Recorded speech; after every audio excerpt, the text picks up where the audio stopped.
Bom, no capítulo 5 de contabilidade empresarial, nós tratamos os regimes de contabilidade, ou seja, a forma de apurar resultados pela contabilidade, se a empresa teve lucro ou prejuízo.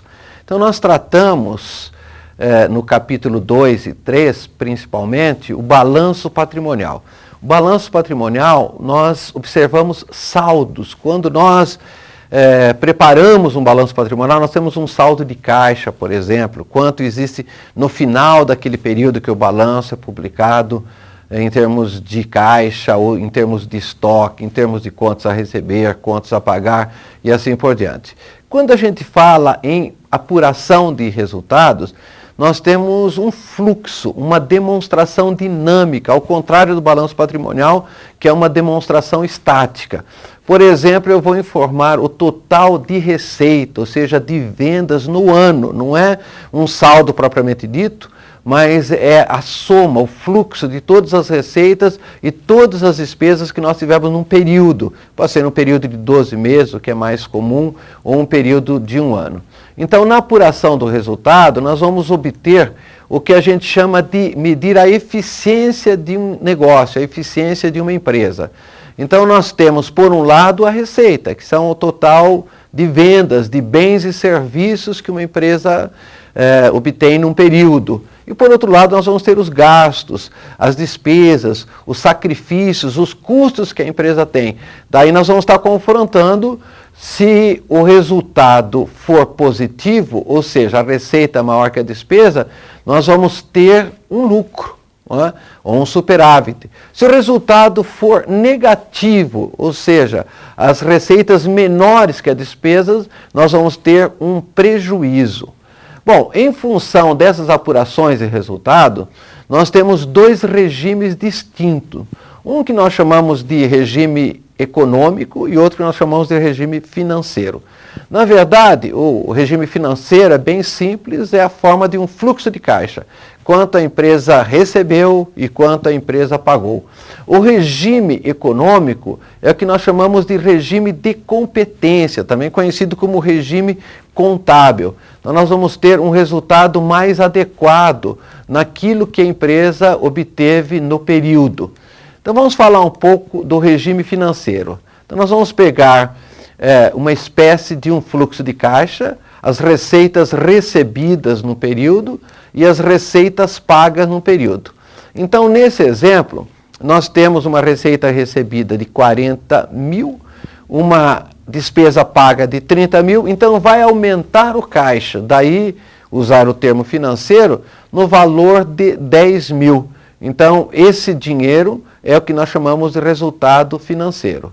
No que tange ao regime financeiro, então, ampliando um pouco o nosso exemplo, nós temos uma empresa, então, que vendeu 500 na demonstração do resultado, teve custos de 400, pagou custos de 400 e teve um lucro financeiro de 100. Então, observe que esse 100 vai como lucro no lado do patrimônio líquido, no lado do passivo, e, por outro lado, ele aparece como caixa no ativo circulante da empresa. Agora, essa é uma forma muito simplista de apurar resultados, válida, mas simplista. Mas vamos admitir, então, que seja uma empresa transportadora, que tem seus caminhões. Então, ela utiliza esses caminhões para fazer transporte. E com esses caminhões, ela obteve uma receita à vista de 500 e pagou despesa de 400 e ganhou 100. Mas a gente não pode se esquecer que houve desgaste, que houve um custo pelo uso desses caminhões. Esses caminhões vão perdendo valor à medida que ele vai sendo utilizado. Nós poderíamos entender, se ao invés de a empresa comprar, ter no imobilizado esses 500 de caminhões, ela poderia ter alugado caminhões, ela teria que pagar o aluguel de caminhões. Então nós temos que considerar esse desgaste pelo uso desses caminhões que vão perdendo seu potencial de trazer benefícios futuros. E a esse fenômeno nós chamamos de depreciação. Então, a taxa de depreciação, normalmente de veículos, é de 20%. Se eu multiplicar 20% pelo valor de 500, então eu vou ter uma depreciação igual a 100. Então, observe, se nós fôssemos fazer pelo regime econômico, ou seja, independente daquilo que entra ou sai do caixa, nós teríamos que considerar uma depreciação de 100. E se nós considerássemos uma depreciação de 100, o lucro, na verdade, seria de zero. A empresa não tem nem lucro, nem prejuízo. Embora o 100 no caixa continua. Houve financeiramente um resultado positivo. Só que esse 100 do caixa, mais cedo ou mais tarde, a empresa vai ter que utilizar para repor o caminhão. Então, se for considerar a depreciação do caminhão, que é o regime econômico, nós vamos observar que a empresa não teve lucro nem prejuízo. Então, por exemplo, as depreciações, as provisões são fatos econômicos que não afetam o caixa. Então, quando nós tratamos em regime de competência, regime contábil, regime econômico, nós temos que considerar essas despesas para obter lucro ou prejuízo, para avaliar se a empresa foi bem-sucedida ou não. Então, tanto provisões como depreciação, o regime caixa não considera, o regime financeiro não considera.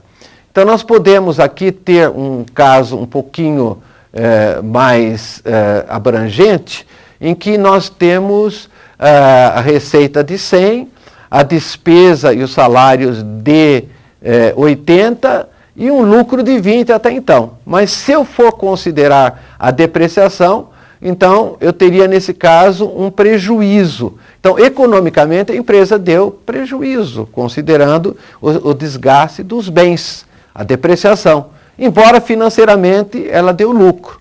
Então, em função disso, nós temos que estar atentos a ambos os regimes, né? Qual seria o resultado correto?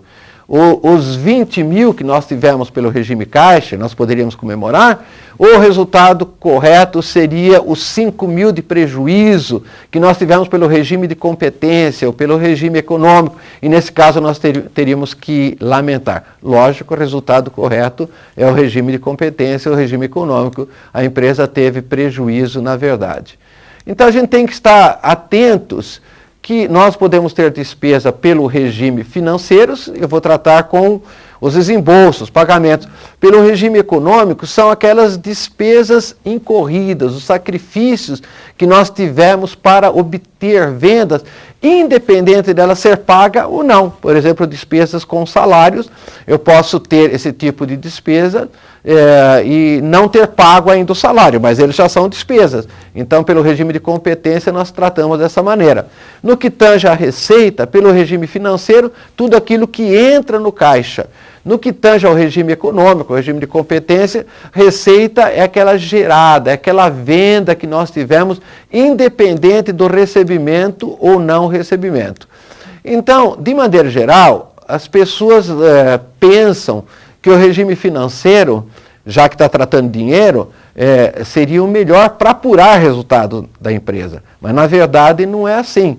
Lógico, nós vamos ter fluxo de caixa, isso é muito importante, mas o regime adequado seria o regime econômico, ou seja, o regime de competência. Ele é considerado perfeito, porque ele é de acordo com as ciências contábeis, ele é um critério científico. Então, claro, nós vamos ter regime caixa, trabalhar com caixa, mas as decisões devem ser em cima do regime econômico.